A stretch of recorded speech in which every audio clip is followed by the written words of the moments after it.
और शहर की कितने हुए खानदान का चोरी अपनी बीवी के मोटे भाटे वो शुगर के बन रहे हैं। अरे क्या दिन आ गया तुम्हारे। शाबाश, लगता है अपनी बीवी को गिफ्ट देने के चक्कर में ओवर टाइम कर रहे हैं। आओ और भाई अभी भी हमारे ऐसे नजर चल रहा है बेटा। कैसे इधर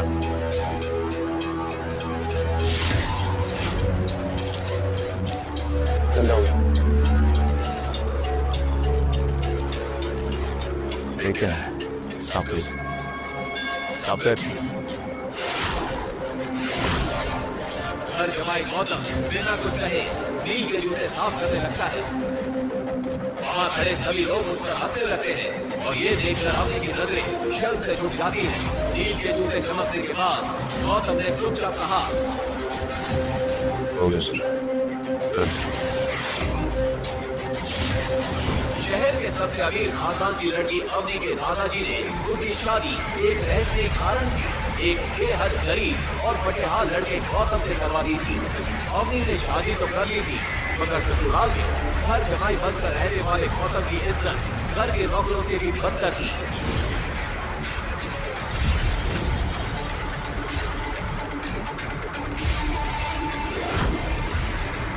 तुम्हारी प्रॉब्लम क्या है गौतम? और कितना नीचा दिखाओगे मुझे? मेरे बर्थडे पार्टी में सबसे बेहतर बन के आने की क्या जरूरत? मेरे बर्थडे पार्टी में मेरा ही तमाशा बना दिया तुमने। क्या पता मुझे तो तुम्हारी मम्मी ने कहा था कुछ सब करने के लिए। जो सिलाया को उसे वही तो बोलेंगे। तुम जब से इस घर में आए हर जवान में घर के सबसे घटिया नौकर लगते हो। हमारे घर के नौकर भी तुमसे 10 गुना ज्यादा पैसे कमाते। हमारे दादाजी ने तुम्हें ऐसा क्या देख लिया? इस मजबूरी में आकर उन्होंने मेरी शादी तुमसे करवा दी।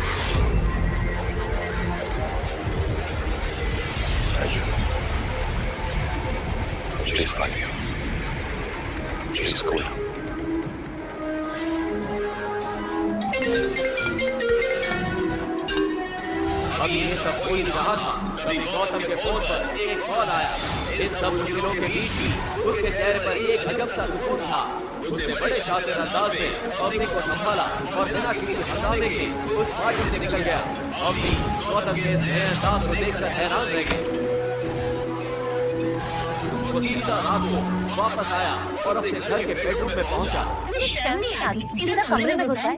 कबाड़ देंगे? निकल जाए यहाँ से। मैं तो तुम्हारा पति हूँ, मुझे कैसी शर्म? लोगों को ड्रिंक पिलाते पिलाते सोचा तुमने भी पी लिया। देखो तुम जैसा गवाह ना मेरा पति हो ही नहीं सकता। तुम तो जमाने के लिए मेरे पति हो इस कमरे में।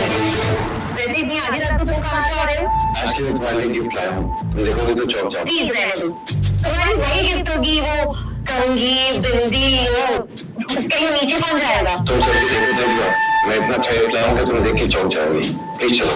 गौतम की ये बात सुनकर बहुत ही चौंक पड़ी। अभी चलो अपनी जगह चलो।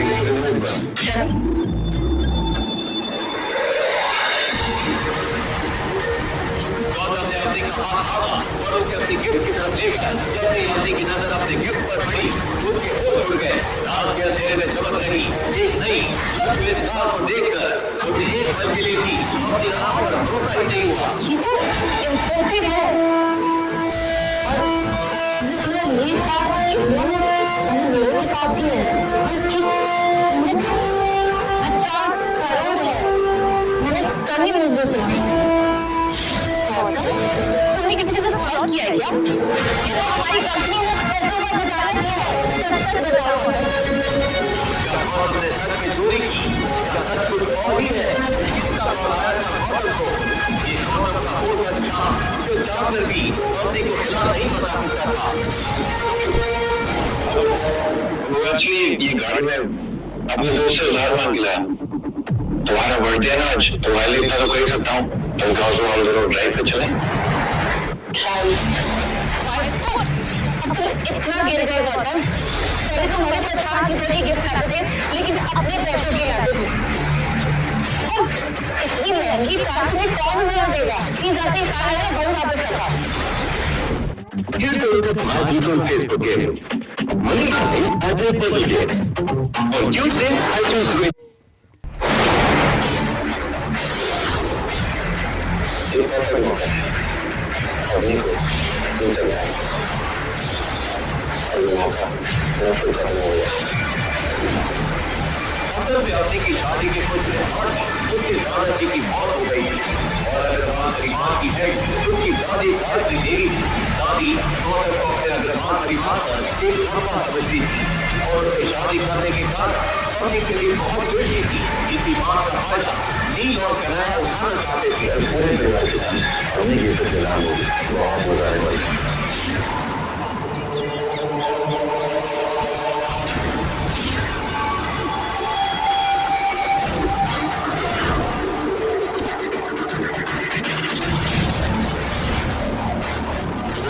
पुलिस अवनी अग्रवाल कौन है? उन्हें तुरंत बुलाइए। इंस्पेक्टर के मुंह से अवनी का नाम सुनकर गायत्री देवी गुस्से से लाल हो गई।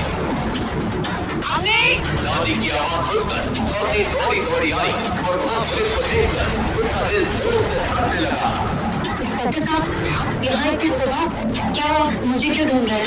मैंने सुना है इस घर में पूरी टीम रिपोर्टेड का आई। ये सुनते ही अपनी समझ गई कि इंस्पेक्टर कल रात गौतम की लाई हुई कार की बात कर रहा है।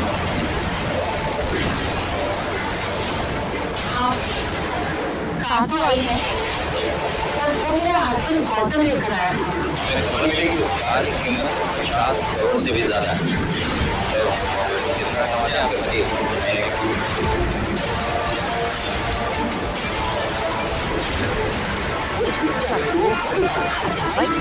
चोरी भी करने लगा। परिवार के मुंह पे खराब होती है, तुम दोनों पति पत्नी ने मिलके इसका पति घर पर कुछ करता पता नहीं है। तो ऐसे बेरोजगार ब्रिटिशर और अनपढ़ आदमी के पास 50 करोड़ की कार कहाँ से आई? वो फिर 200 उधार मांग कर लाया है। क्या कहा? उधार? कैसे उस भतीजा का कौन सा दोस्त है जिसके पास 50 करोड़ की कार है? अगर है भी तो इतनी कीमती कार कौन किसी को उधार देता है? उसका नाम बताओ सौ मिर्जादे का, जिसने 50 करोड़ की कार उसने तो बॉडी के हाथी को उधार दे दी। दादी की ये बात सुनकर पत्नी के पैरों तले जमीन खिसक गई। वो समझ गई कि गौतम ने जरूर कोई गड़बड़ की है। आज तक अभी ने इतना गिरा हुआ महसूस नहीं किया।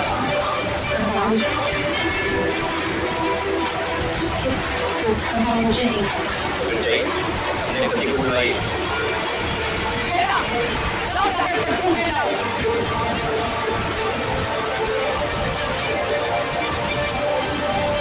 को ये सब देखकर पूरी तरह घबराहट हो गई। कहीं लग रहा था इंस्पेक्टर साहब, मुझे तो लगता है कि दोनों पति पत्नी मिलकर चोरी का काम करते हैं। आपकी मां पर ये लड़की कौन है? इंस्पेक्टर, लेके जाइए इसे। इस मां का पति आएगा तो मैं खुद उसे थाने लेके जाऊंगी।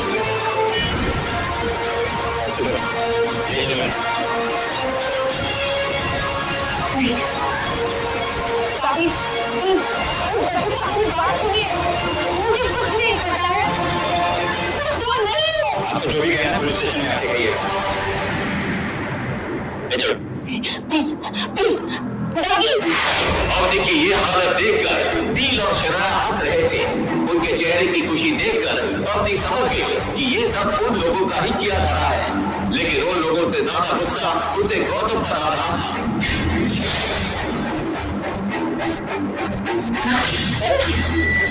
दादाजी की शर्त रखा, इन सब जंजालें खत्म होती मैं गौतम को तलाक दे दूंगी। तभी कांस्टेबल ने अपने कंप्यूटर पर कुछ ऐसा देखा जिससे उसके चेहरे का रंग उड़ गया। तुरंत इंस्पेक्टर के पास दौड़ा और उसके कानों में कुछ फुसफुसाया। ये सुनकर इंस्पेक्टर खुद तेज कदमों से कंप्यूटर की तरफ बढ़ा और जो उसने देखा उसके होश उड़ गए। अरे तेरी की गाड़ी जल्दी से बड़े साहब को फोन कर।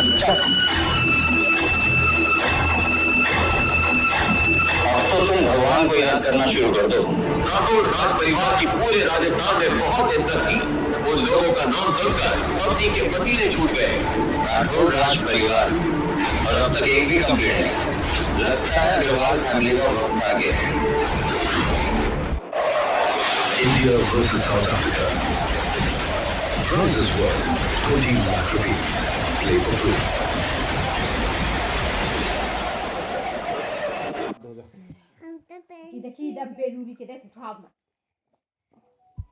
वही दूसरी ओर गौतम जब घर लौटा तो अपने को ना देखकर उसे अजीब लगा।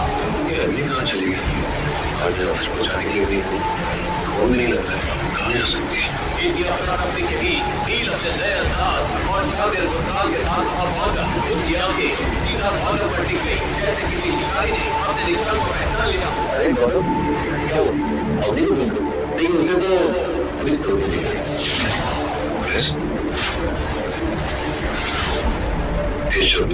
उनसे शादी बेचारी है। सच्चा बता किस जुर्म में? तुम जो कहानी रहे उसकी कोई कल रात मैंने देखा कि तुम जैसे भिखारी के पास इतनी महंगी गाड़ी कैसा सकती है। मैंने तुरंत पुलिस को कॉल किया और सुबह सुबह पुलिस आकर अवधि को पकड़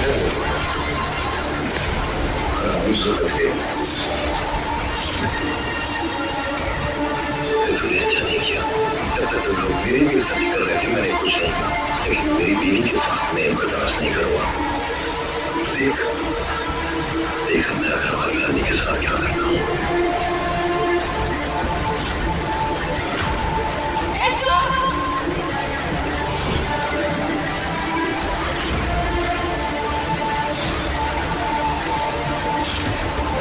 तू उसकी बातें क्या सुन रहा? इसे पकड़ और लेके जा। इसने हमारे परिवार को कहीं का नहीं छोड़ा है। हाँ चलो, अब चलो।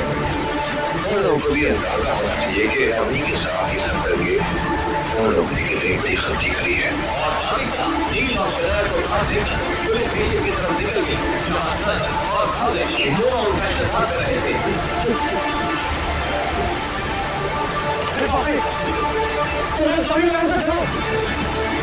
भगवान दुनिया की बात ना कर, किसी ने भी बहुत करते हैं। बोलता अभी मैं उसकी गिरफ्तारी कर थाने को सस्पेंड कर दिया गया है।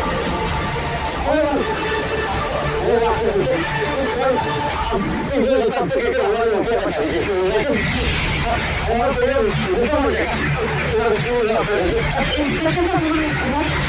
लेकिन मैं कैसे कर सकती हूँ? मैं तो जाती भी नहीं हूँ। आपके पति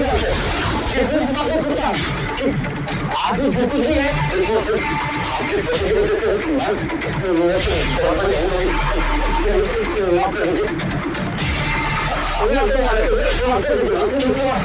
अभी ये सब बात चल ही रही थी कि दीप डॉक्टर के साथ थाने पहुंच गया।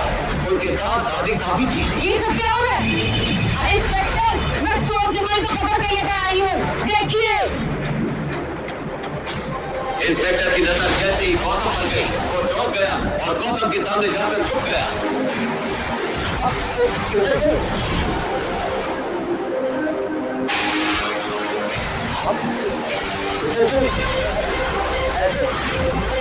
इंस्पेक्टर, चोर को हुक्म तो कह रहे हो? एक बार चीफ को बता के आपको चेक कर रहा हूँ। तो मैं इसको चुका हूँ।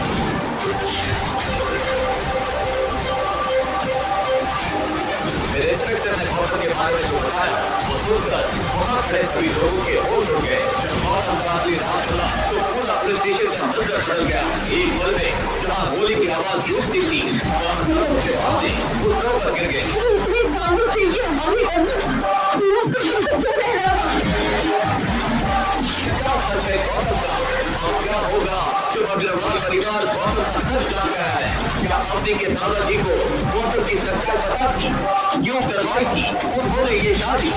इन सभी सवालों के जवाब जानने के लिए, आगे की कहानी जानने के लिए देखिए अगला एपिसोड सिर्फ पॉकेट एफएम के यूट्यूब चैनल पर और रॉयल वॉइस के सारे एपिसोड्स को सुनने के लिए डिस्क्रिप्शन में दी लिंक से डाउनलोड करें पॉकेट एफएम।